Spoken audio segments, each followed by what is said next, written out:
Welcome my all students. Happy new year. आप सभी लोगों को नए साल की ढेर सारी शुभकामनाएं। और मैं अपना पहला वीडियो बनाकर डाल रहा हूं, जैसा कि मैं सभी से वादा किया था कि मैं 1 जनवरी को अपना पहला वीडियो अपलोड करूंगा। तो अभी तो क्लास की शुरुआत नहीं हुई है, लेकिन 2-3 दिनों के बाद क्लास की शुरुआत हो जाएगी। करीब 4 जनवरी से शुरू हो जाएगी आप लोग की ऑनलाइन क्लासेज। तो उम्मीद है कि आप लोग तैयार हो जाएंगे 4 जनवरी तक।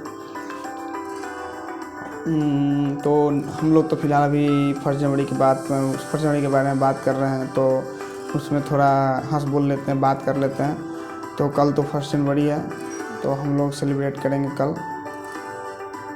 मतलब यूँ समझिए कि पूरी साल की खुशियों को एक दिन में समेट पाना तो संभव है नहीं, लेकिन शुरुआत कल से हो जाएगी।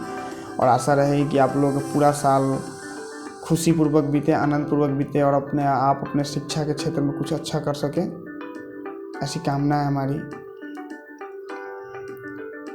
देखिए, आप लोगों को पढ़ाई में थोड़ी बहुत तो परेशानी आएगी, क्योंकि सभी की समझ उतनी सटीक तरीके से नहीं हो पाती है। फिर भी अगर आप प्रयत्न करेंगे तो ज़रूर सफल होंगे। वो कहते हैं ना कि लहरों से डरकर नौका पार नहीं होती, और कोशिश करने वालों की कभी हार नहीं होती। इसलिए आप लोग कोशिश करिए।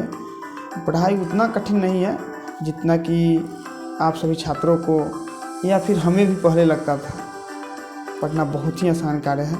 बस आपके अंदर शिक्षा के प्रति दृढ़ संकल्प होना चाहिए। अगर आप शिक्षा के प्रति दृढ़ संकल्पित होंगे तो आपको बेशक पढ़ाई करने में बहुत मन लगेगा। और देखिए, जैसा कि हम आप लोग क्लास में बोलते हैं और आज भी बोल रहे हैं कि कोई भी काम व्यक्ति एक बार में नहीं सीख पाता है, उसको निरंतर अभ्यास की आवश्यकता होती है। तो इसलिए अब आप लोग किसी भी चीज़ को जानने के लिए निरंतर अभ्यास करना बहुत आवश्यक है। निरंतर अगर अभ्यास आप नहीं कर रहे हैं तो फिर किसी चीज़ को समझने में आपको दिक्कत आ सकती है।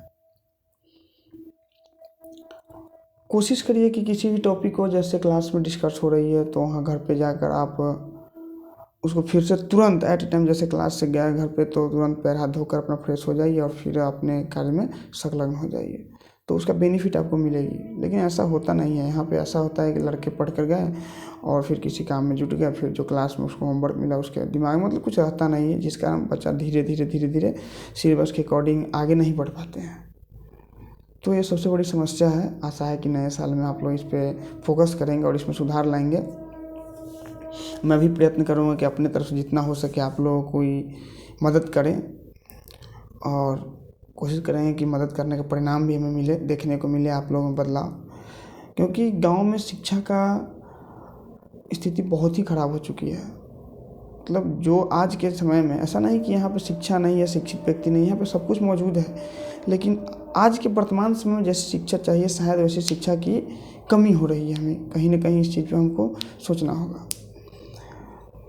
तो बच्चे भी आजकल थोड़ी टेक्नोलॉजी से जुड़े, गूगल करें। लगभग 60% बच्चों के पास मोबाइल होगा, लेकिन बच्चे करते क्या है, एक तो यूट्यूब पर कुछ देख लेंगे मूवी वगैरह, फेसबुक चला लेंगे, स्टेटस लगा देंगे, फ़ोटो अपलोड कर देंगे, बस दैट्स ऑल। तो इतना करने से आप लोगों को मोबाइल का बेनिफिट नहीं मिलने वाला है। तो इसलिए बेहतर है कि थोड़ा बहुत आप टेक्नोलॉजी की सहायता अपने एजुकेशन पार्ट में करिए, बेहतर रहता है। दूसरी बात है कि लड़के के घर पे पेरेंट्स लोग केयर नहीं कर पाते हैं। गांव में यहाँ मजदूर किसान वर्ग के जो जितने भी छात्र हैं, तो वहाँ पे बड़ी दिक्कत होती है, क्योंकि गार्जियन उनके पेरेंट्स जो होते हैं अक्सर काम में व्यस्त होते हैं, क्योंकि जीविकोपार्जन के लिए पैसा भी चाहिए। इस कारण वो बच्चों को ऊपर ध्यान नहीं दे पाते हैं, और इसका नतीजा यह होता है कि लड़का घर पे एजुकेशन के प्रति जागृत नहीं हो पाता है। तो यहाँ भी हमें ध्यान देने की ज़रूरत है, और हम पेरेंट्स से ही बोलेंगे कि थोड़ा बहुत वो भी मशक्क़त करे, कभी कोई ना कुछ तो उसको एक बार ऐसा बोले कि सिर्फ पढ़ाई करो। ये भी बहुत ज़रूरी चीज़ होती है एजुकेशन पार्ट के लिए, क्योंकि एक टीचर सिर्फ 2 से ढाई घंटे आपको अपने पास रखकर कुछ एजुकेशनल पार्ट कर सकते हैं, बता सकते हैं, पढ़ा लिखा सकते हैं, और सब कुछ कर सकते हैं, सिर्फ 2 और ढाई घंटे। इसके बाद तो पेरेंट्स की नज़र में ही बच्चे होते हैं। तो बेहतर है कि पेरेंट्स भी उनकी देखभाल अच्छे तरीके से करें, बेस्ट रहता है। देखिए, मुझे कुछ ज़्यादा दिनों का एक्सपीरियंस है नहीं, लेकिन जब से मैं शिक्षा के क्षेत्र में जुड़ा हूँ आफ्टर कोरोना, तो उसके बाद मुझे देखने को मिला है कि यहाँ जागृति की कमी है। शिक्षा के प्रति जागृत नहीं है आदमी। जागृत भी है तो उसके प्रति रुझान कैसे बढ़े, इसकी कुछ समझ नहीं है। यहाँ अकॉर्डिंग टू सिलेबस कुछ होती ही नहीं है। जैसे 6 क्लास को क्या पढ़ना है, 7th क्लास को क्या पढ़ना है, 8 क्लास को क्या पढ़ना है, ऐसी कोई व्यवस्था नहीं है यहाँ पे। 6, 7th, 8, यहाँ तक कि 9th को भी सब लगभग साथ ही क्लास होती रहती है। पता ही नहीं चलता कौन 7th में, कौन 6th में, कौन 8th में। मतलब कुल मिला के बहुत ही बदतर स्थिति है। तो उस पर हमें ध्यान देने की ज़रूरत है और हम लोग देंगे भी ध्यान। तो वही तो हम लोग खुशी मना रहे हैं, हैप्पी न्यू ईयर की तैयारी में हैं, तो पहले उसकी तैयारी करते हैं। ठीक है, तो आप सभी लोग हैप्पी न्यू ईयर। ओके।